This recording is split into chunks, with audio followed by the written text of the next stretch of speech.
अब निकल जाएगा दुनिया से।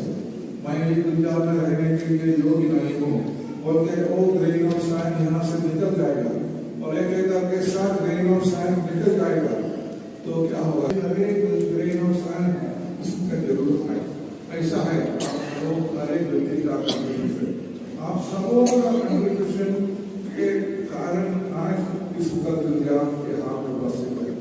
इसलिए मैं आप सबों को धन्यवाद देना चाहता हूँ जो बड़ा दिया है, कभी दिया है, ज्यादा दिया है, बहुत दिया है, सबों को, क्योंकि आप सबों का मेहनत का फल है आज का इस दुनिया का। और इसमें इसको ऐसा बनाने के लिए बहुत कोई नागरिक पैसा काम भी किए हैं, ऑर्गेनाइजेशन किए हैं जो काम चलाने के लिए पैसा